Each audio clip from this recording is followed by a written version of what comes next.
we're here in Granby, Mass. Today with Ed Parker. Yep. And Ed, your specialty is what? Maple syrup.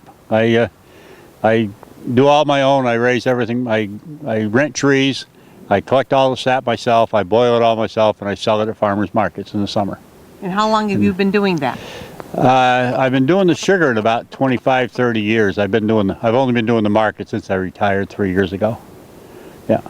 And why did you get into doing maple syrup? What was the main reason? Something that says, gee, the light bulb that went off and says, that's what I want to do. Well, I always wanted to do it. I grew up on a farm where we had a lot of maple trees.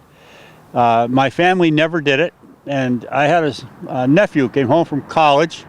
He was living at the farm, and he says, Uncle Ed, let's tap some trees. And I've been doing it ever since. I love it. It's all gravity. It's a gravity system. We don't use buckets anymore. It's just too costly time-wise. Can't get help anymore, you know. So the tubing basically is all pitched. It all comes down to this tank behind us. We try to keep about at least a 2% slope.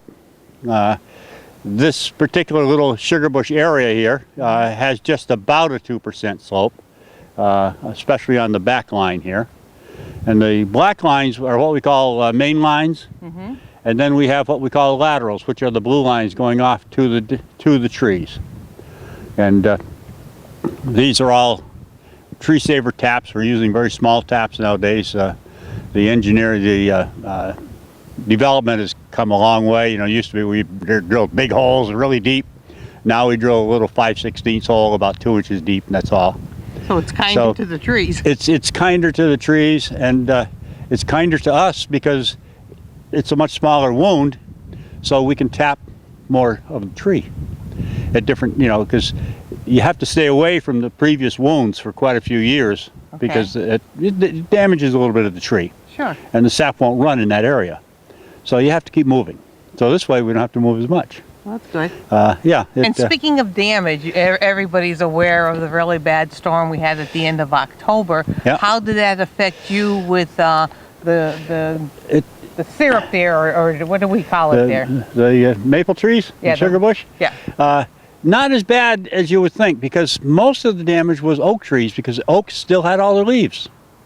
The maples had shed their leaves, or were ready to shed. So we didn't have an awful lot of damage. I tap about 1,600 trees, and I think there's only 3 that I couldn't tap this year because of damage.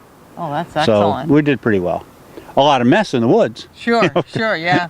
We see a lot of hangers. You can see that here, you know, it's pretty messy. Of course, this is, I basically rent the trees, so the owners are still responsible for the brush, you know, but I end up cleaning a lot of it up just for self-preservation. When do you actually put the taps into the trees? This year I put the taps in on the 18th and 19th of February. Normally it's about the 1st of March. We're very early this year because of the season. Yeah, we've had a very we've had a very mild winter, which is mild, nice. Yeah. But how does this mild winter now has an effect on nature? How has that affected the trees? Or has it affected the trees? I'm anticipating a very short season, and most of my colleagues are also. We had a meeting last night with the Maple Producers Association, okay. And there were 9 of the 9 directors, and we all agreed that we're going to be short. It's going to be a short season. We have no idea the volume, of course. That's days like this. Now it'll run today. It's, as you can see from this tank, is about 3/4 full, and I emptied it yesterday. But tomorrow there will be almost nothing in it because it's going to be warm again tonight. So ideally, what's the type of temperature you're looking for? Upper 20s at night and mid 40s during the day is perfect for us. Yeah. If we could get 3 weeks of that, I'd be happy. Okay. We'll keep our fingers crossed for you. All right, so now the next thing we're going to do is we're going to go over to the tank. I'm going to run the hose in, fire up the pump, and we'll suck some sap into the tanks on the truck, and go on from there. And what's the capacity of the truck that you get to put all the? Each of these tanks hold 250 gallons. Yeah. And on average, how much is in a storage unit like that? Well, that one right now has 40 gallons in it, I believe. Okay, and Yeah. if it was full? It was full. I think that's a 65 or no, that's a 70-gallon drum. Yeah. Okay, Yeah. well, I'll let you get on to now. We'll do the... and that's the- about average for a decent day's run. I think I believe I have 65 taps in this little area, in this one little area here. So that's a pretty good showing for 65 taps. Okay, now is it one tap to a tree? Or can you put multiple taps in a tree? Most of this bush is one tap to a tree. However, there's a tree up here that has has 2 taps in it. And then the big trees going up the road have 3 taps in them. Now, how are you able to put because of the size of the Size tree? of the tree, yeah. If the tree's over 16 inches in diameter, you can put 2 taps in it. If it's over 24 inches, I'll put 3 taps in it. But I won't go more than 3 taps in a tree. That's my limit. Okay. A lot of people do, and I guess there's nothing wrong with it. What is this? Well, this is a little gas-powered pump, a little 3/4 horsepower pump, and basically I just take this and suck the tanks out, and it moves the sap into the trailer, into the truck. Okay, well, Yeah. let's see this taking place. All right, and it's noisy. There's a little 2-cycle engine.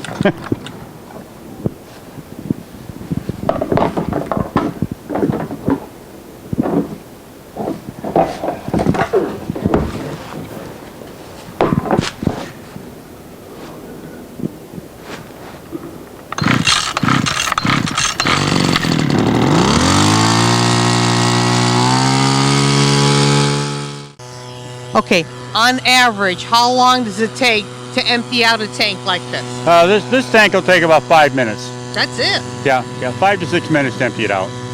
Takes Yeah. you longer to put the taps into the tree, huh? Oh yeah, a lot longer. Now, speaking of putting taps into the tree, what do you do with it? Do you have to like drill a hole first, or is it something that you use a hammer? No, we drill a hole first. In fact, I have a gas-powered drill that looks exactly like that with a drill bit on it instead of a pump, and that's what I use. A lot of producers now are using electric, battery-powered drills, but they're expensive. And I got this. And how far into the tree does each drill? I mean, not each drill, but each tap. About on a normal tree, I go in about 2 inches. Bigger, older trees, you have to go in a little further because the bark is thicker. But not more. I won't go in more than 2.5 inches. In fact, we use a bit that only has a 2.5-inch exposure on it from the chuck. Okay, now I know you said that after you have the tap in there, that maybe a few years down the road, you would possibly, be able to go back. Now, can you use that same section that you had used, or would you use another section with it? Oh no, you'll use another section, another hole. Yeah, these holes will close right up. Okay. In fact, well, he's way over there, but right on this tree here. Yeah, he has a zoom lens, so we're okay. See, this is an old tap hole right here, Oh, okay. and this is probably last year's. So they close in pretty fast. Actually, it looks like a hole that we had some bees that they called them boring bees. Right. It looked like the side of what they were doing to Yeah. the soffits at our house. Yeah. Now these also are old. These are older taps. These are old 7/16 taps. Now the holes are you can almost not. It's hard to even see the hole now Yeah, so after 2 So years. they seal up at that point. Yeah, Then you use yeah. you use new sights on the tree. For Right. each See, one. we can go. Now this was really probably too close, but we could go probably 5-6 inches away and be all right. Yeah. And of course we don't do anything when we pull the tap out. We leave it because the tree will heal itself. It's better if we don't plug it or anything because that way Mother Nature does it, and does it best. It heals from the inside out. So if there's any foreign matter, it'll push it out. Oh, okay. Yeah. All right. Down to 20 gallons now. You see there's a mark. It's written. It's Oh, yeah. cheater marks on the tank. Keep track of these. When I get back in the truck, I'll mark it down. I'll mark the gallons I have. That way, I check all of them. I have 18 or 20 of these locations. And then next year, I can go through my records and I can see the the areas that were slowing down early, and I may need to redo those areas. Maybe put new taps and drop lines on, because the bacteria will back up, and no matter what you do, you know, unless you take everything apart and sterilize it, you can't really get all the bacteria out of the lines. So what we do probably I tried every 5 or 6 years to change the tap, which is the black thing, Right. and the drop line, which goes down to the lateral. I'll change those every 5 or 6 years. Now, is that expensive using the tubing overall? No, because the rest of the tubing lasts for years. It costs about $2.50 to change a drop line and tap, and it just takes a couple of minutes. Now, this particular area, I completely redid this year. This is all brand new tubing, everything. It had an old setup on it that I didn't really like. Yeah. And I didn't know that much about it when I set it up. It was one of my early tubing jobs, and the line kept coming apart, and it was a mess. Half the time I wouldn't have anything in the drum; that would all be on the ground somewhere. So last summer I just pulled everything apart, pulled everything down, and started all over. We try not to put more than 5 or 6 taps on each of the laterals, because that's less than a 5/16 tubing, and so it works better to keep it down, especially on vacuum, to have not to have too many. I mean, on gravity, not to have too many taps on the line. And on average, how long would it take to fill one of these tanks to the area that you're satisfied with? This one was I emptied this yesterday morning about this time, so it was very good today. Yeah, this is the first time I've seen a setup this way. When we had been in Canada, they were doing it with just a tap and then a bucket, and I'm saying I think this is a better way because it's more protected. That was a while ago. Yeah. Oh yeah. Yeah. Yeah, we're talking over 12 years ago. Yeah, because this, of course, this is all sealed. There's no bugs or no problem with bugs getting in it. And the bugs sure did especially moths love maple syrup. And they'd get in the buckets and they'd fill the tops, Sure, free food. They don't even have to work for it. Yeah. All right, we're ready to move on. Okay, we're at our second pickup location. Okay. And this one's a little different. We're down in the woods, and we have to run out about, I guess about 70 feet of hose here. We got 150 feet on this reel, and it's all food grade hose. Everything here is food grade. Most of the stuff is readily available through our suppliers and so forth, so we don't have much trouble getting it food grade. Okay. So we'll head down. I'll make sure it unwinds for you, Ed. How's that? It'll unwind itself.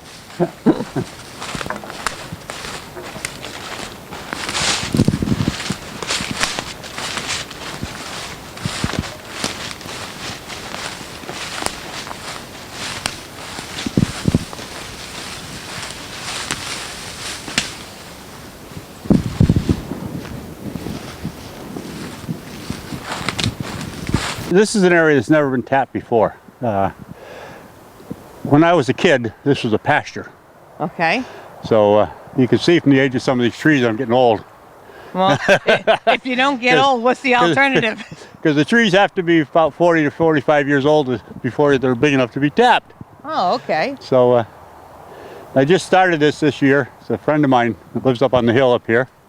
And there's a lot more to do. Another year I'll have another whole section out in the back here. It'll make a nice little sugar bush. Yeah, that's good, because this way here you don't have to reinvent the wheel. You already have the road coming into the section of the woods, right, and then you just go and just move it on a little bit. Yeah, I can work. In fact, I can work from where the truck is now over the other side of the hill here and set up another tank over on the other side. So it'll work out very nicely. So, shall we pump some sap? There we go. Let's go.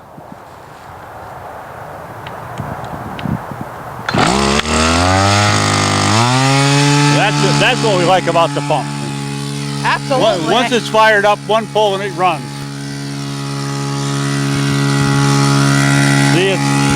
Flowing pretty good this morning. Okay, now how many gallons would you think on average is in this container? I think there's about 20 gallons, 25 gallons in this container. It's a 50-gallon tank cut in half, so there's probably about 18, 20 gallons in there now. Now, how do you know, obviously from experience, as to, you know, how often you have to come and be able to empty out your tank so that you don't lose the sap? Well, this bush, I'm just learning now. I need a larger tank. Yesterday I came and it was running over. And it had been 2 days, so normally I pick up every other day all the tanks. But this one and one other that we're going to pick up in a few minutes, I have to pick up because I underestimated the tank size. Well, that's a good thing now that you know that it's producing so well. Yeah, and you know, you just don't know. A lot of young trees here, and not a lot of cover of canopy on some of these trees.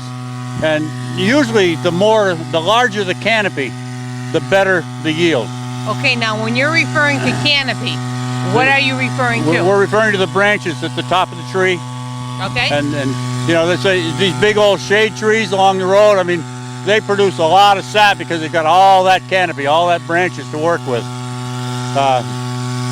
Whereas these, of course, they grew up in the woods, they don't have quite as much, but they still do very well. This would be a great area, and I may be able to thin it. I'm gonna check with the owner because this could be a super area, but it does need to be thinned and cleaned up. Some of these trees are a little bit closer than they should be. You know, you don't. They'll do better if it's spread out a little bit. You know, it's right on the end here. So right here, I've got 3 trees right tight together. Yeah. That should just be one tree. Here, this one should be. Of course, this is an oak tree anyway. It should be cut out. Give the other tree room for more nourishment and so forth. It makes for a nicer setup. It's a beautiful day today too. A lot better than what they were predicting. I know it. It's almost too nice. I know. That's why Al kept on checking the temperature to see how it would work out.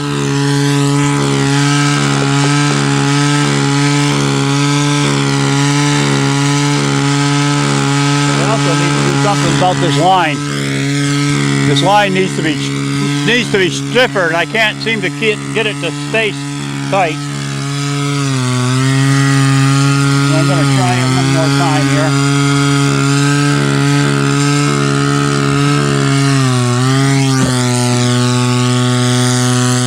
Well, it's definitely an art trying to find out the magic for the setting for each one of your particular harvesting sections. Oh yeah.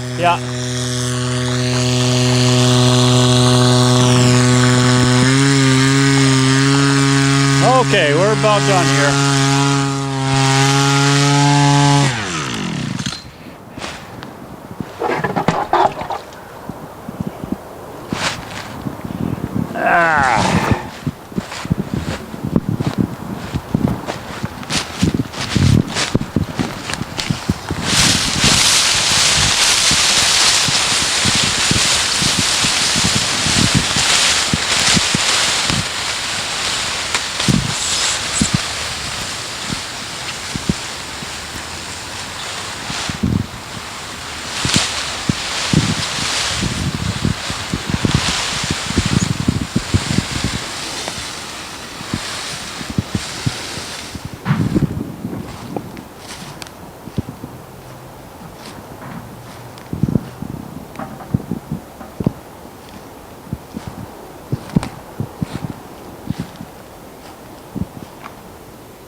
Well, I was right, 75 feet.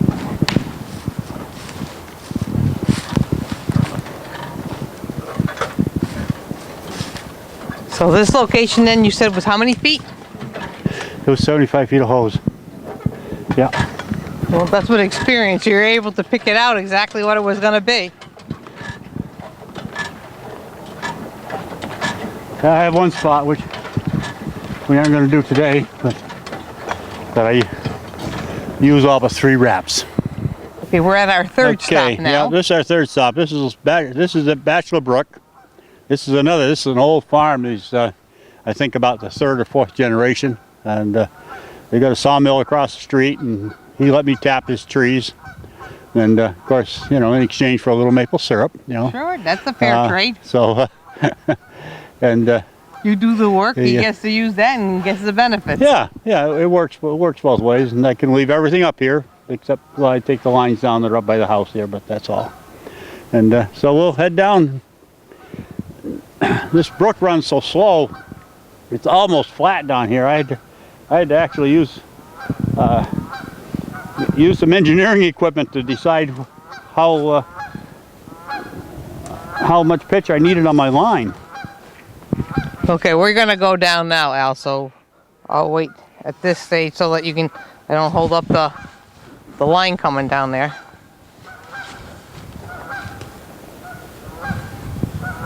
Did you say the name of this area? This is Bachelor Brook. It is Bachelor Brook, okay. Yeah, starts in Belchertown and goes to Connecticut River.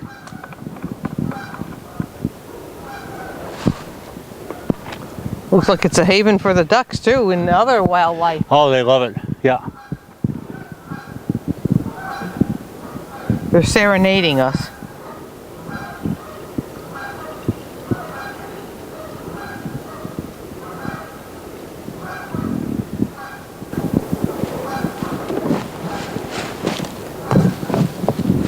Okay, now.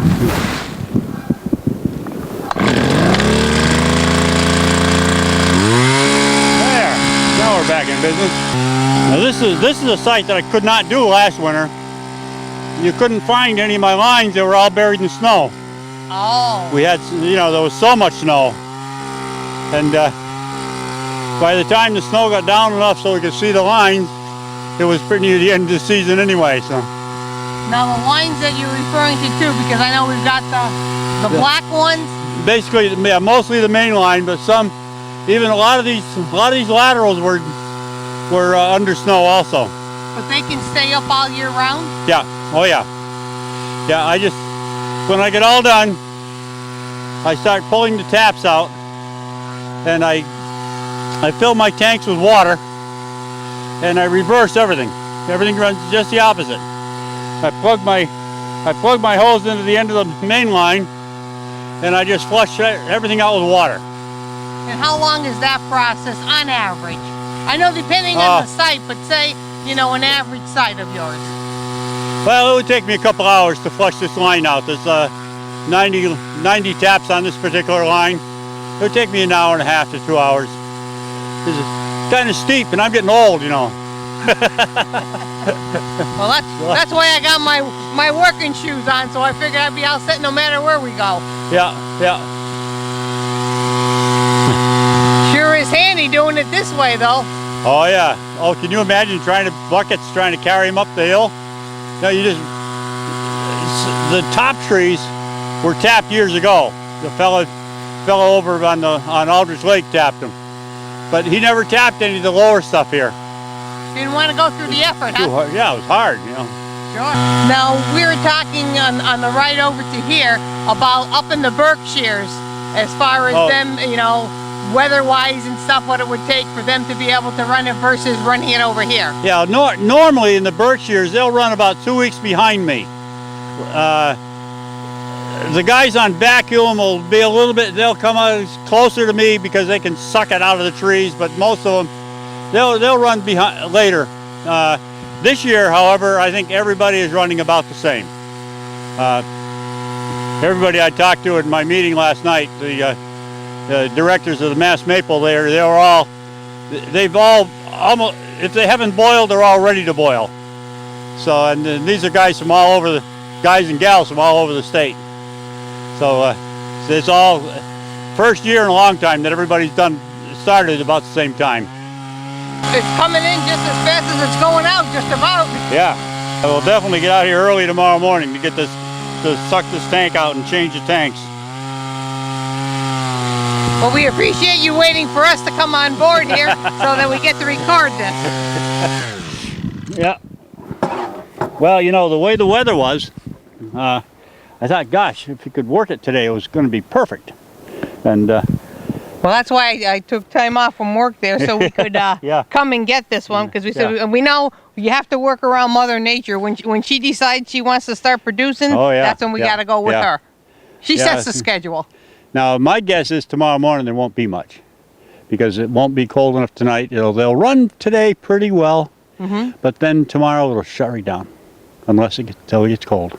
Never realized that was so in tune towards the temperature in order to get Yeah. the sap. I Oh, just yeah. figured once it's in there, the trees do their things, and that's it. No. I didn't realize all the other science behind it. Yeah, no, the sap will stay suspended in the tree unless it gets cold enough at night, and then it drops back down. Okay, so Okay, now all now right. we're back at the sugar house. Now we're back at the sugar house. We're going to unload the tank and going to put the sap into a storage tank here. Just Can you to, tell me a to little hold something about the storage tanks itself? it. These are actually old milk tanks. Okay. And of course, as all the dairy farms have gone out, the milk tanks have come to sugar houses. Yeah, because it looks like it's They were- stainless steel. They are stainless steel. They make great tanks for us. The sidewalls are all insulated. The tops are not. And the one thing I need to do is put a roof over these to keep the sun off them. But you know, we don't hold the sap an awful long time. I did. That tank was full last night. This tank was partly full, and I held it because of today, because doing this. Right. Well, we appreciate it. Normally, I would have brought it in and I would have boiled it right down last night. But and I was also tired last night because we'd had a couple long days here. So now we'll hook it up. This, of course, is all gravity system. Again, it's all food grade hose. Down a Flynn bar. I had to pay a fortune for it.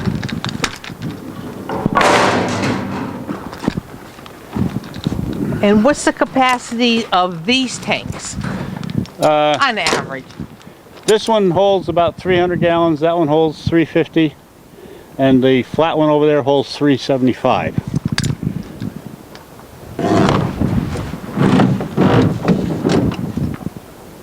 Oh, I see. So you have one big section here to be able to drain it all off on. Yeah. Yeah, this is a 2-inch hose, so it drains it off fairly fast. Sure beats taking a bucket, emptying it in, taking a bucket, emptying it in, huh? Yeah.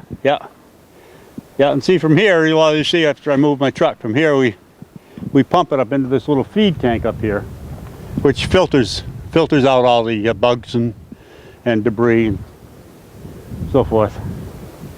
And that tank is full right now. I made room for this. Good. We appreciate that. This way here we can get our viewing audience to be able to see something that Right, they wouldn't normally have that opportunity. So we thank you for delaying it for this filming. Yeah, I was glad to do it. It's kind of a neat hobby. And you know, we do have a lot of hobbyist sugar makers, and it's fun. And I like to encourage it.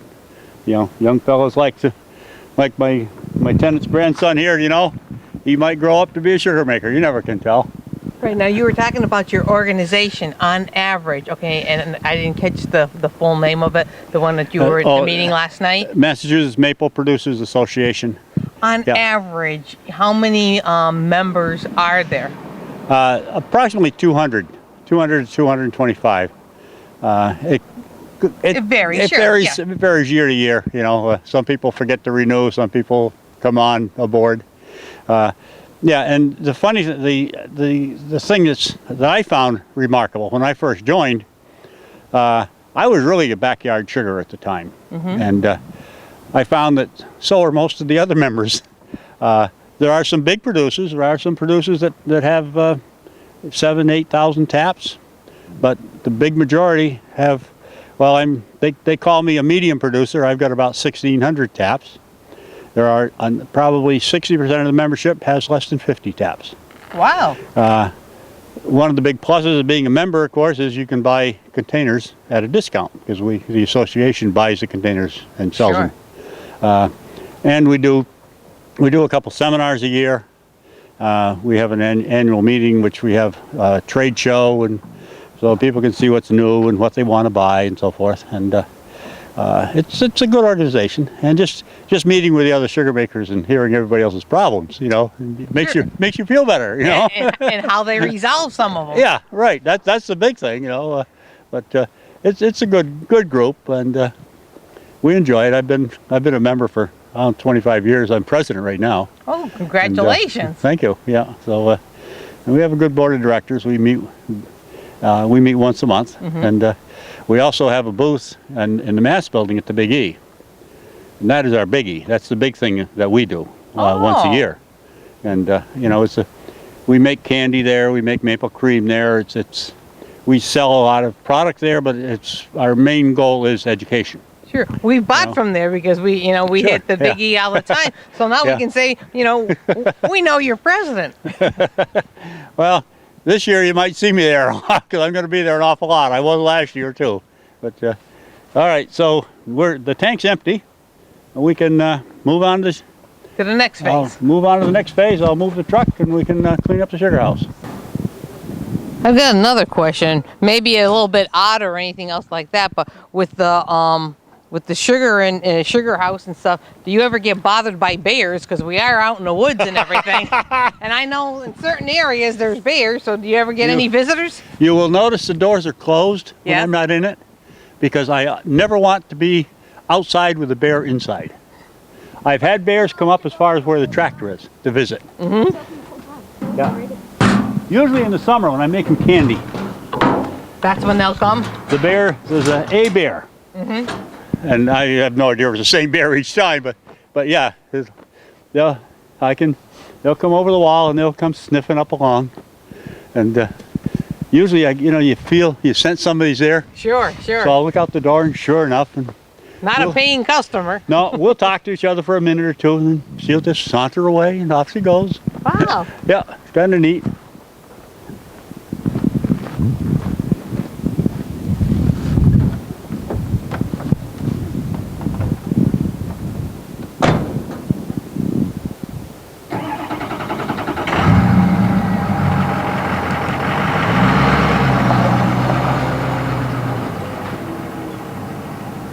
This is what we call a filter tank.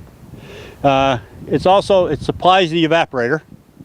So we pump from the storage tanks into this, and once we're in here, then it gravities into the evaporator, and everything from here on until we filter it again is gravity. And, Okay, now we're filtering it. What type of material are you using to be the filter? This is a paper filter, and it'll last for probably 700-800 gallons at this time of year.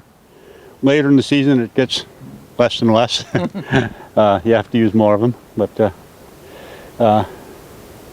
this tank, as I say, I filled it this morning, so we're all set to go. There's also a bobber in here, so I'll show you inside. I can tell. I don't have to come out here to check the tank to see if it's low. I can check it inside. Okay, that's clever. Saves you a lot of steps that way. Okay, I happen to see one of those old maple syrup buckets I was talking about tapped into the tree. It's tapped into a pine building. How does that work? Well, it doesn't produce much sap, but it does create a lot of curiosity. And it did so today too. People are always interested in how it used to be, so that's why the bucket's there. Okay, we're at the Parker Sugar House, and as we're getting ready to go in to see the filtering process take place, Ed, I happen to see you've got this sign here saying maple grading regulations. Maybe you can give us a little clue as to what this is all about? Our Mass Maple Producers Association has developed this along with the state, with the Department of Agriculture, and basically it's how we grade our syrup. We've got three different grades of three different levels of grade A. We've got light, medium, and dark, and it gives a little description about them. And then our commercial syrup, or our cooking syrup, which is considered B or C, which we don't even put C on here because that's strictly commercial. That's really dark, heavier syrup, stronger flavor. It's kind of nice. People can look at it and get an idea, what's going on. Would that be the last one when you were saying the B classification? Is that what they were making the candy or something out of that one? Or? No, candy we make out of the very lightest syrup we can. The B grade syrup you would use in granola, Okay. cooking things, you know, because you want the flavor. Squash, mixing it with squash or anything. But yeah, Al even puts it into grits. yeah. He yeah. found out you Oh, put a yeah. little butter, a little bit of the maple syrup, and doesn't hurt. and Al's in heaven. Yeah, I do it in my coffee every day. Yeah, yeah. So Oh, really? You put maple syrup into coffee? Instead of sugar. Yeah. Ah. Yeah, no use sugar at all. And if you use a light syrup, Yeah. it sweetens the coffee and you don't taste the syrup. If you use the grade B, you can taste the syrup. So. That'll be going to a restaurant. We'll bring our own little supply of maple syrup and we'll put them in there and we'll see what they ask us about. That's right. There are a couple of restaurants where you can actually buy my maple syrup. Oh yeah, in this local area here. One in town and one in Connecticut. One in Hazardville. Was it Country Diner, Hazardville, Connecticut? Okay, yeah, we've eaten there. Yeah. Very good. I supply him with maple syrup. Yeah. Oh, okay. Yeah. So we're gonna go inside We're now. all set to fire up the evaporator. I lay the fire at night because what I do after I cover the evaporator, I sweep the floor and get all this stuff. It goes in the fire. So because it costs us money to go to the landfill nowadays. Absolutely, So that's for sure. so the fire is all laid the night before. So we're gonna get it fired up. My name's Duncan. Not as in Dunkin' Donuts. Torches are pretty cool, huh? Yeah. That's faster than that. That's much better. Much faster than a match. Way better. And it doesn't burn my fingers. And Yeah. this is in a cast iron. It's a cast iron. The ends are stainless cast steel. iron. The sides are tin. It's all lined with fire brick. This style evaporator has been made, or style arch. The bottom part is called an arch. Okay. And that's been made for years and years and years by this Grimm company up in Rutland, Vermont, which now they've merged with another company and moved out of Rutland, but they were in an old wooden building. This particular setup I bought 6 years ago when I built the sugar house, and bought it from a fellow up above Rutland, Vermont, in fact, and moved it down here. It's a 3.5 by 10 foot evaporator. The front pan, the flue pan, is what is covered. That's got that has a steam hood, has a preheater in it, which preheats the sap before it gets into the evaporator. And then this is what we call a finish pan. I run an electronic thermometer on it and electronic what we call a drop, so that I actually, by the time we get through, you'll see me checking with the hydrometer. We can actually run completely finished syrup right off the evaporator. And what's the temperature that you would ideally like to be able to be at? 219 0.5. plus. Well, yesterday we were 0.6, I mean. yesterday we were running 219.6, and it was coming out absolutely perfect. Right on. Yesterday. Right on. Yeah, the day before yesterday. I'm sorry. Today it might run a little bit lower. We may run about 219.4, but we'll find out. You'll see me checking when we get it going. And what are you looking for when you're checking it? What qualities are you looking for this to be at? Right now I'm looking for viscosity. Period. The density is the final. That's the final number. The temperature gives us a good idea, but we have to adjust that by the atmosphere. So we adjust there actually by tenths of a degree. It makes that much difference. And then after we do that, and when we get ready to bottle, of course, then we look at the color and the color and taste, and that's what determines what we put on the label, whether it's light or. We very well could make medium today because this has been sitting in the evaporator for 2 days. So it may be medium syrup. By afternoon, we'll be making light again because what's in those storage tanks will come back light, I'm sure. I hope. Because I need a lot of light syrup for candy. Okay. Because I sell a lot of candy at farmers markets. Then Yeah. you said at the Big E as well, so we want to make certain that you Well, do get that. Yeah, the Big E we sell, the members actually all sell syrup to this association.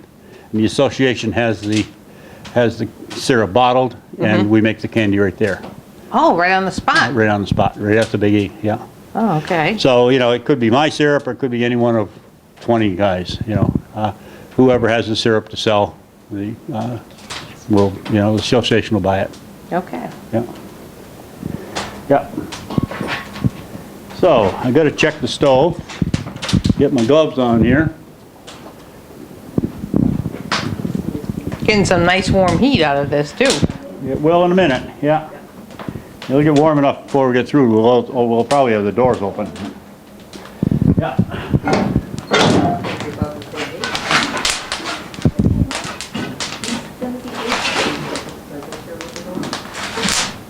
Now, is there a certain time period normally that this will take on average? Well, it's hard to say because we have an automatic feed, and the best way to describe it is I can make about 1.5 gallons of syrup an hour, which means I'm using about 75 gallons of sap, evaporating about 75 gallons of sap to do it. Yes. And we also use a timer. We fire the stove every 7 minutes. And that's to keep a consistent heat? Keep the fire consistent, yes, yeah. Now, I see you have, what was that, like 4 baffles in between separating Yeah, it? what happens, yeah, I never did explain the evaporator, did we? Today, the way I'm operating today, the raw syrup, the raw sap is coming through the preheater up here, which is actually homemade. A fellow up in Vermont that I bought the system from, his dad is a sheet metal worker. He made all this top part. The raw sap actually comes in on this tube, and then it has to travel up these, through these tubes, and then it drops down on the other side into a float chamber.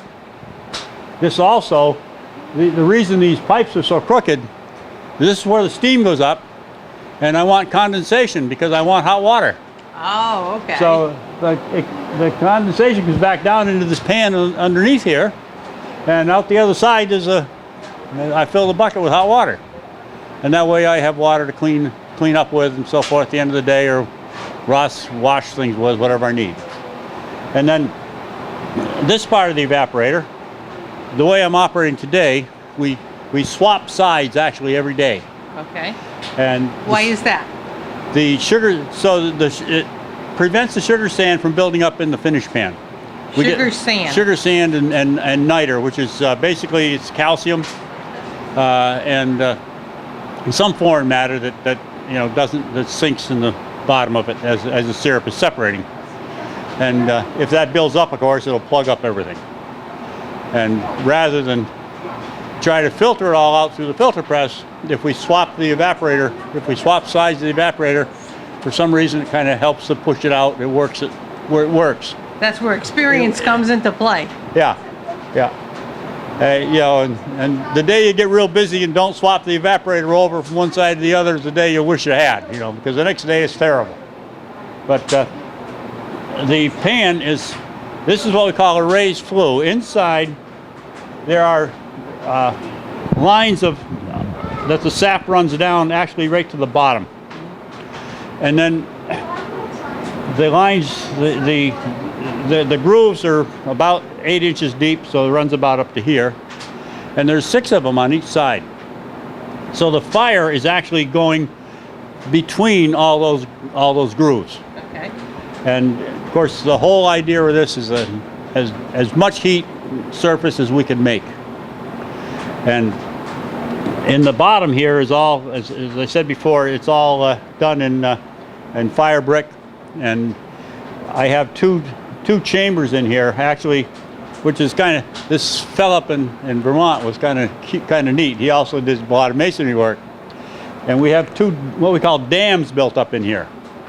There's 2 areas across where the fire is actually forced up into those raised flues. Mm-hmm. And then back here it drops. There's an opening about 2 inches. And when it really gets cranking, you'll hear it. It sounds just like a locomotive. And what it is, it's the reburning in the back. And so we're getting a lot more heat out of our wood. which is More far- efficient way to do which, things. which is far from efficient. I mean, we burn a lot of wood. This old evaporator is really kind of passe now. It's, I love it, and I like the taste of the syrup. But new arches now will produce the same amount of syrup with half the wood. And they're just so much more efficient. Yeah, And, but how much more do they cost? If somebody was to set up, I'm sure if you took that cost factor into play. there is grant money available. Oh, There are grants through the USDA and through several organizations. You know, basically because you use so much less wood, you're saving a lot more trees.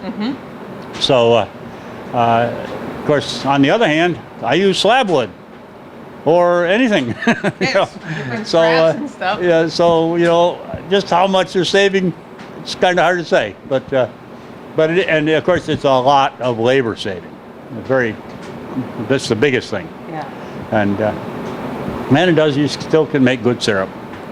But yeah, there's a lot of new technology that they keep coming up with. You know. There always is, no But- matter what field but- you are in. But of course, in our business, it's all food grade. Nothing is inexpensive. It's all expensive. And you know, a bucket, a new 16 quart bucket, it's $85. Just you know, stainless steel.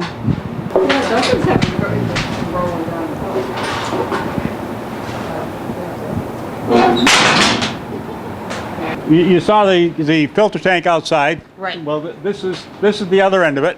The sap comes into the evaporator up here. We had talked about the preheater, which is up in the top. Goes in this line. It comes back out of the preheater, comes down into a float chamber. And this controls the level in this flue pan. We only run about an inch of sap over the top of those flues. So it's very critical that it stays the same because this gets very hot in a few minutes. And so this float chamber will do that. It'll control the level, and it'll let more sap in as we evaporate more water off of it. We can check the level. Right over here on this tube, you see this little black line here? Yes. That's the level I want inside. And that keeps that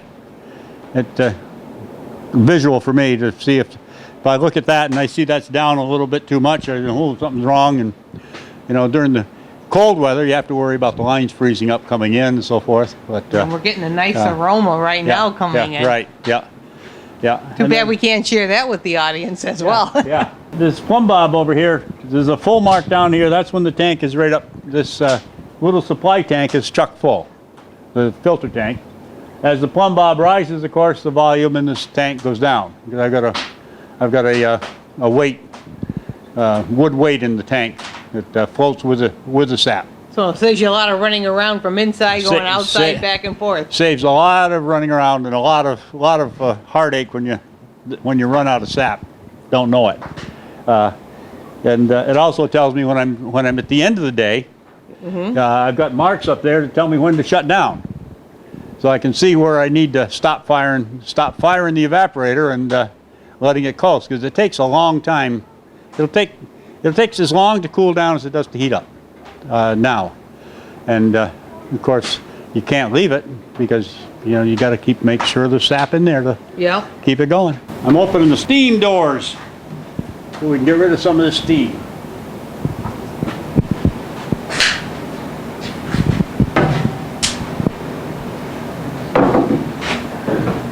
This was my son's. Well, the steam doors, everybody has them, but the method was my son's idea. he rigged up the cables and stuff.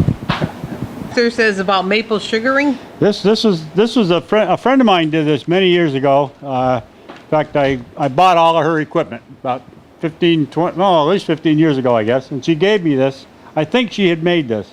And this basically is a description from way back when the Indians started boiling and how they did it and so forth, and the tools they used and whatnot. And a little thing about the, you know, 1 tap in a 12-inch tree, 2 taps in an 18, 3 taps in a 22-inch tree. And then it talks about the different style spiles they used to use. They didn't call them taps, they called them spiles. And they were sumac. And sumac, of course, has a hollow center. Right. And they would push out they would clean out the sumac, and they would drive that into the tree. And that was their version of a tap. And then of course they have the buckets on the ground. But to heat it, to boil it down, of course they boiled it right down to solid because they wanted the sugar or preservative. And they had these big wooden vessels, and they actually heated rocks and threw the hot rocks into the sap. And they just kept doing that. I mean, they must have done it for days to boil it down, but that's how they made their sugar. We're in my candy room now, which is kind of the sweetest part of the whole operation. And what you see over on this side, these trays are what we put the molds in. We use rubber molds. We have all sorts of different molds. These happen to be bunnies, and we've got fish, and we've got Santa Clauses, plus the traditional maple leaves and so forth. And we set these in the trays, and we fill them, which we'll show you in a minute, and then they go back in the tray, back in this drying rack for 2 or 3 hours until they cool down. And then after they cool down, we pop them out of the molds right into the pans, and then we have another drying rack over on the other side, which I like to let them dry overnight, because we eventually put them into these little plastic bags, and these plastic bags are sealed. So we like to get most of the moisture out before we bag them, so that we don't end up with water drops and so forth. It looks nicer, and it preserves the candy much longer. Now, of course, the first thing we do when we take the finished maple syrup, we heat it on the stove, which is over the other side of the sugar house, and we heat it up. Instead of 219 degrees, we heat it up to about 238 to 239 degrees, and we take more liquid out of the sugar, out of the syrup. And then when we get through, we bring it into the evaporator. This is what affectionately the sugar makers call a pig. And you can see it has a snout and it has a tail. The tail is this auger, and what we do, we pour the hot syrup into the pig. We cool it down a little bit. I like to cool it down to around 200 degrees, 195, and then we run it in the auger, and it actually aerates it. It brings air into it, and with this control here, that's how we fill these molds. And so we'll make up probably 2 or 3 quarts of syrup at a time, which will fill about 14 racks, 14 of these pans. And then they go into the drying rack. They end up in this drying rack over here, and from there we package them. Now, as I showed you a lot of it, we do the bags. We also do some boxes, and we do some larger boxes. We have 3 or 4 sizes, depending upon the type of year, the time of year, and so forth. Christmas time, we'll do more boxes for gifts. Summer farmers markets, we do little packages for kids, because they all want a package for $1 or $1.50. And then the only other thing we do in the sugar house, I also make maple cream. And maple cream is made again on the stove. It's not, you don't heat the syrup quite as hot as you do for syrup for candy, and that is strictly a labor job. You get it up to temperature, and then you cool it very, very quickly down to about 85 to 100 degrees, and then you stir it, and you just stir it until it turns almost white, and it creates a nice texture. It's almost we call it maple cream, but it's almost a buttery texture, or peanut butter texture, and it goes great on muffins and so forth, and bagels and donuts. That's what we're going to do next week at our grand tapping up in Williamsburg. We fill these little half-pound and pound containers. Again, Massachusetts Maple Producers furnishes them or sells them to us at a discount. And they're very good. They sell very, very well at the farmers markets. I'm amazed at the number of people who know about maple cream. And I also carry a sample jar, so that if they don't know about it when they come to the market, they know about it when they leave.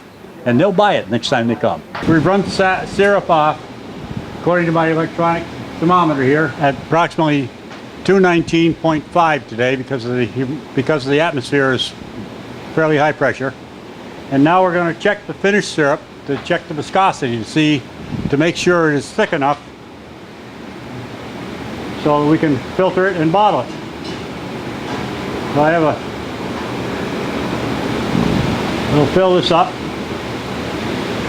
And this tube has a thermometer built right into it.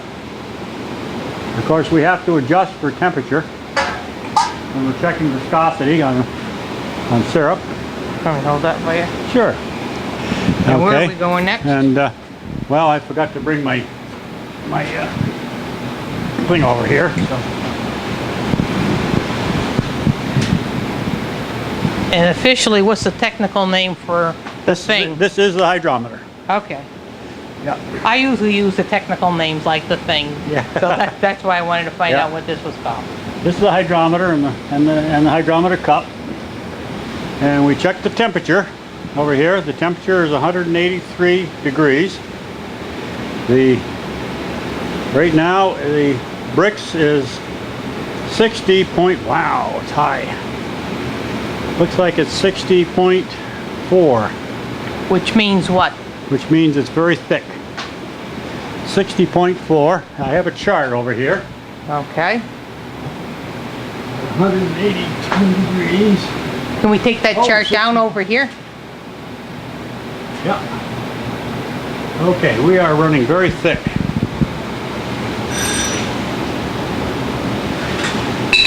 So consequently, before the next batch runs, we're going to want to drop our temperature considerably. We were running at 19.5. I'm going to run it down to 219 even. Now I'm going to run it down to 218.8 to see if I can compensate. So I'll run thinner sap into there, and hopefully by the time we fill that, it'll be about right. I dropped it 0.4 of a degree because we were so thick, and so now instead of the thermometer going to 219.4, it went to 218.8. At that, it opens a magnet which actually draws the shutoff valve open and lets the sap run, as you saw the sap running earlier. So we're going to check the viscosity again to see if we are anywhere near correct. Hopefully we're going to be ready to put this through the filter press and bottle it. Now, about how many gallons of sap did it take to get to this point right here? About 100. 100 gallons of sap. At least, oh, more than that. Because there's probably 4 gallons in there, so probably 200 gallons of sap. 200 gallons of sap. That's Yeah. a lot of sap. So now we check the hydrometer here. Okay. How are we Still looking? high. Well, we're 170.7 degrees on the thermometer. And we are 60.123, ooh, 60.4, but 170 degrees, so a little bit cooler. So that will be a different. So we take our little chart here, and we look for the closest temperature. It should be 170 is right between these two readings, right between Right. 176, so it should be about 60.4, 60.8. And we're 64. We're 60. Oh, wait a minute. What are we? We're 60.9. Not bad. 60.5. We're a little bit strong, but nowhere near as strong as we were earlier. So my overcorrection worked. Worked pretty well. Well, that's where I will, experience comes in, and you know what to do to make that, so Yeah. you can get the right balance that you need to do. So now, since we're going to run that through the filter press, we're going to start again. So now I'm going to go back up. Whoop, back up. I'm going to reset at 219.1. And that's an educated guess that it's going to be right. Okay, now what's this going to do for us? This now is going to go through, is going to be mixed with diatomaceous earth, and it's going to go through the filter press. Okay. It's pretty close, and we want to be accurate. So, you know, we rinse everything between times so that we don't have any residue from this batch of syrup into the next batch, because it can really affect it quite a bit. It's amazing what a little syrup will do to another batch. We'll get this all rinsed out.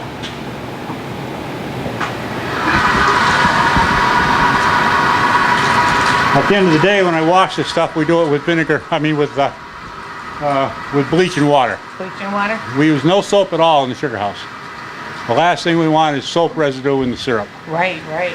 And if we keep things clean, and we use maple syrup product or maple syrup tools and equipment for only maple syrup year round. We don't do anything else with this stuff at all. So we shouldn't have any problem with cross-contamination.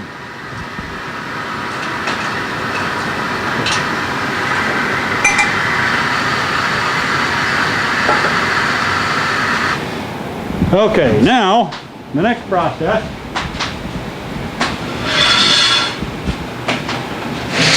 This is the secret ingredient.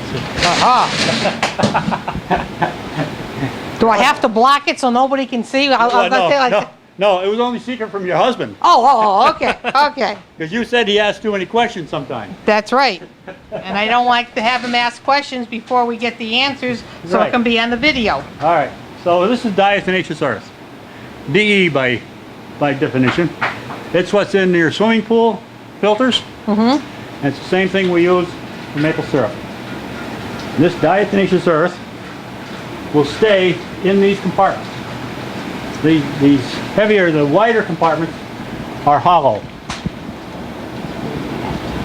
And so this goes and does, oops, let me, Okay.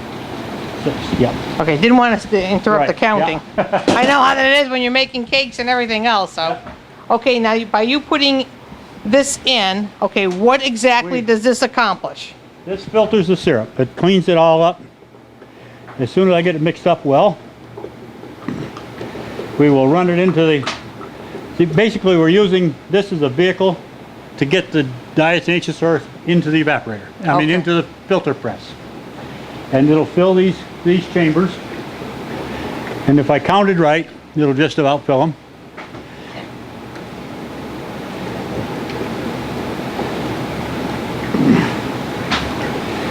Okay, that's mixed up pretty well.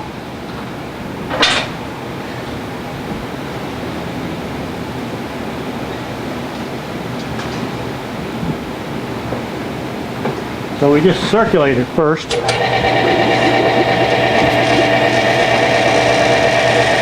Now about a gallon and a half of the syrup is going to stay right in the press with the diatomaceous earth. And in a minute you'll see. So we're taking it out of here, Yep. putting it through the tube, going through the filter, and then coming back in. Right, yeah. Okay. And that's just to fill the filter press. And here it comes.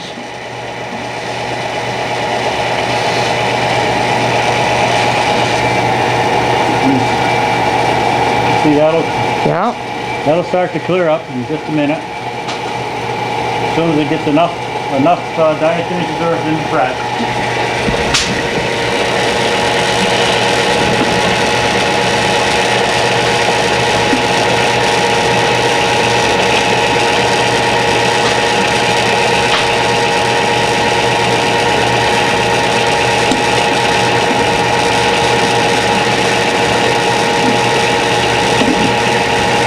You can already start to see a change in it.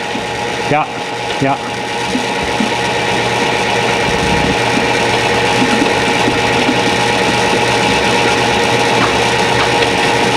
Oh yeah, see how it's coming golden now? Yep. That's just about ready to... Okay, so now We will shut the pump off. And we will move this right into our canning, our canner.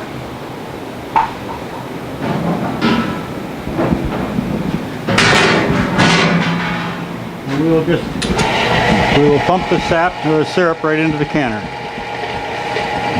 And now, when that's done, what does the canner do? I have to reheat it. The temperature's down now to, well, we had 170, I Yep. believe. So now it'll cool it off more going through here. It'll drop it down about 150. I've got a heater under there. I have to bring it back up to 180, and then I can bottle it, either in drums or in quart or gallon containers. So that's Which the will- final process, right That's there. it. That's the final process. Yeah. We do check the viscosity one more time when I get the canner full, or get to where I want to bottle, and then we'll bottle, and that'll. Okay, now what would be like the shelf life? Now we've gone through all this and you have it and it's all set and you have it in the bottles or in the drums. They tell you the shelf life is a year, but I've had it 6 years old and had perfect.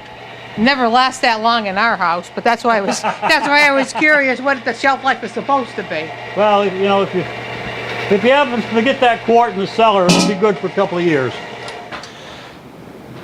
Well, between the finished pancakes, which is a recipe we ended up getting at the Big E, Oh, yeah. your regular pancakes, your French toast, Well, the grits and everything else like that, and oatmeal. You know, I mean, that- it goes fast. That finished pancake recipe is one we use for the bed and breakfast all the time. Oh, I love that one. Yeah. You know Out what of I the week. also did with that? I put some apples in it with a little bit of cinnamon Oh, yeah, on top of it. It makes it real nice. Yeah. Real good. Yeah. Okay. Now I'm going to move this over. See, when we're on this side of the evaporator, I can cheat. And once I have the viscosity right, I can pump directly over. I can't do that when I swap sides. I have to carry it, but I'm getting old, so I like this side. I might add to the hose one of these days so I can reach over there too. So that's for a few minutes. That'll be it. We'll run a few more batches in here, and then we can bottle it. Okay, we've run the syrup through the filter press into the canner. We've heated the canner back up to 180 degrees, and now we're going to bottle syrup into pints, quarts, and half gallons. That seems to be the most popular sizes today. And as you can see, we don't have much on the shelf, so this is all manual, all by guess. This is medium syrup we're bottling today. We checked it, and in fact I'll show you in a minute. Should have done that first, shouldn't I? Well, we That's okay. did. I'm enjoying the aroma. All right. We took a sample and we put it into our grading kit. And what we did, today's sample. This is the syrup that we're bottling today, and we put it in our kit. We put it up to the sun, and we check the color to make sure this is light, this is medium, this is dark, and we want it to be about equal to this one, which it is today. It's not dark enough to be dark syrup, so it's definitely medium. It's too dark to be light. So we're going to bottle medium. Later this afternoon we'll be bottling light syrup, because what we're bottling right now is sat in the evaporator for 2 days from the night before last. And I'm sure the next batch will be lighter And why is that? because it's fresher. It hasn't had the chance for the bacteria to work on it. And actually, I don't mind making medium. That is the most marketable syrup. Most people prefer medium. However, I do need to have 15 or 20 gallons of light syrup for my candy. I make a lot of candy for farmers markets in the summer. Yeah, that's always a popular item I see with actually adults as well as the children. Oh yeah. Yeah, they always say it's for the kids, but we know better. That's right. I do a farmer's market down in Worcester, and all the nurses and doctors come running out to get their candy fix every Tuesday, and they aren't saving it for the kids at all. Natural energy they need. That's right, they'll pick them up in the afternoon. Okay, I'm going to cap these before we go any further. we like to get them capped right away. And actually they vacuum, they seal themselves as they cool by vacuum. And we also lay them down so they'll seal better. Really? Yeah. And Now, why does that make them seal better laying down? because it coats the inside of the cap with, Okay. with syrup. And just as an extra, I can make sure if there's a leaker.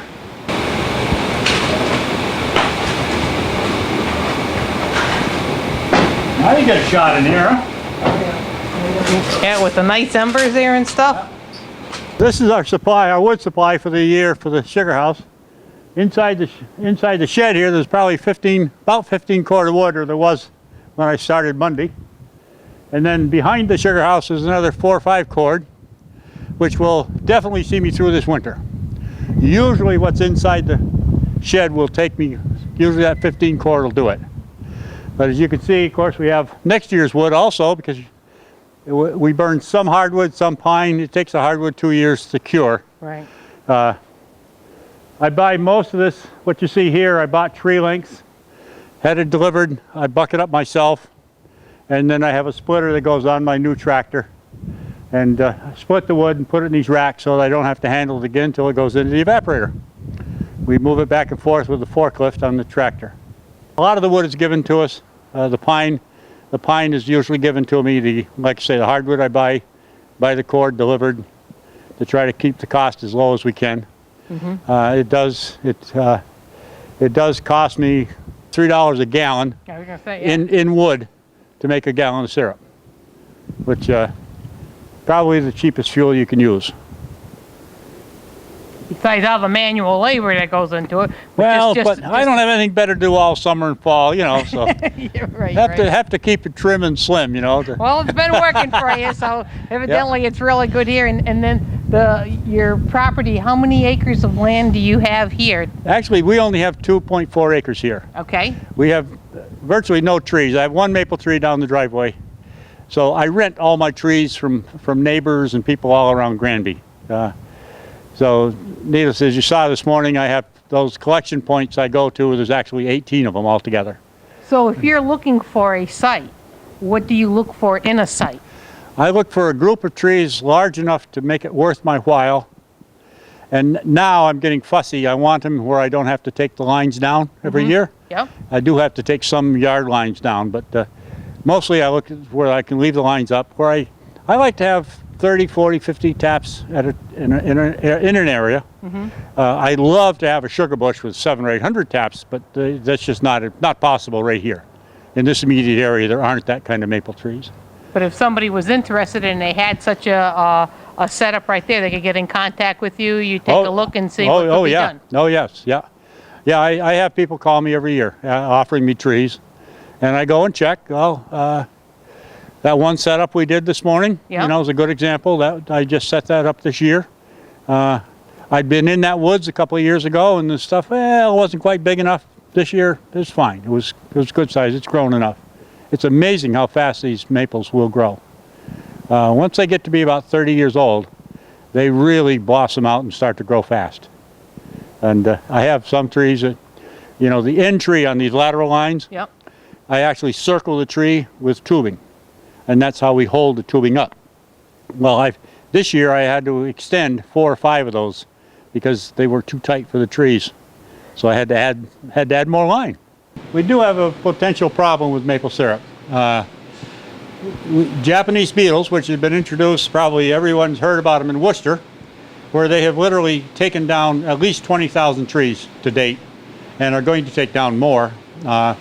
Japanese beetles bore into the top of the maple trees, then they bore straight through the tree, and they kill it in the heart of the tree. It takes several years, quite a few years, probably 8 or 10 years to kill a tree, but when they do, there's nothing you can do about it. They are trying inoculating trees in a perimeter around it. So far it's worked. They haven't had to expand the zone this year. They did up until this year, so hopefully I can't remember the name of the chemical they use, but it seems to be working, seems to be helping. Of course, Massachusetts Maple Producers Association has a problem with its chemical because, of course, the chemical is put into the tree and it's going to stay in the tree.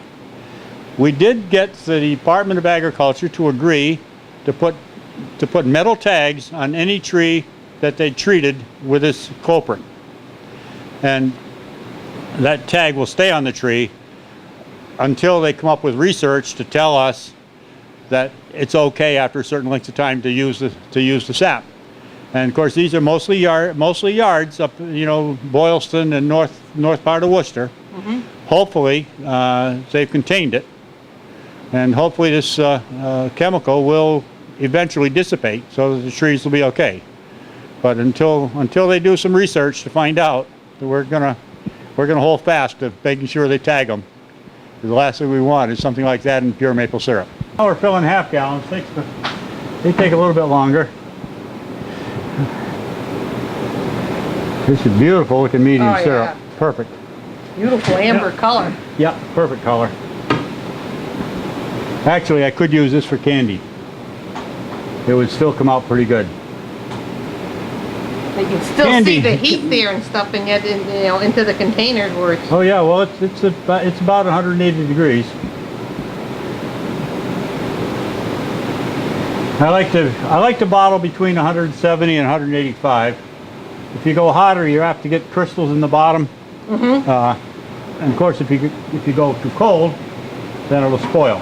So while you're doing all this, Mona, your wife, she's working on the bed and breakfast. That's exactly right. Yep. So it keeps the both of you busy at all times. Yep. Maybe afterwards we could take a little gander into the bed and breakfast just to see what it was like. Oh yeah, sure. Mona would love that. Okay. Yep. Maple syrup is not inexpensive. It's worth every nickel you pay for it, but it is an expensive product and deserves to be treated that way. And we can see the reason why, though, with all the work that goes involved on it. Yep. It's really a bargain when you look at the hours that are spent in producing this. We don't think about that. We just do it. Yeah. Well, we're thankful for people such as yourself being able to produce it so that the other people can enjoy it. Well, it's been a lot of fun doing this. I'm awful glad you came out, and it was great. Okay, and thank you for all your time. Thank you. Yeah. Okay, now that we have left Ed at the Sugar House, I wanted to come up and get a sneak peek at the bed and breakfast that Mona has in here. And so if you will follow me, we'll go and get a brief little tour on that.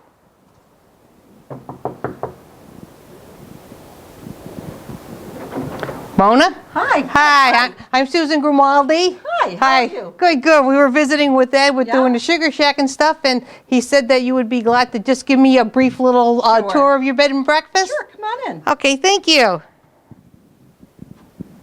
Okay, Mona, I was asking Ed, I says, okay, you're spending all this time at the Sugar House and you're putting all the wood in, you're stoking it, getting everything all ready for the maple syrup. You were so kind to bring down some sandwiches and some no problem. coffee and things like that. So I said to Ed, I said, well, gee, I says, if you're spending all this time, doing for the maple syrup, what does Mona get to do? And he said, why don't you ask Mona? So Mona, I'm asking you, what do you get to do all this time when Ed's down there working on the maple syrup for everybody? I get to cook for Ed.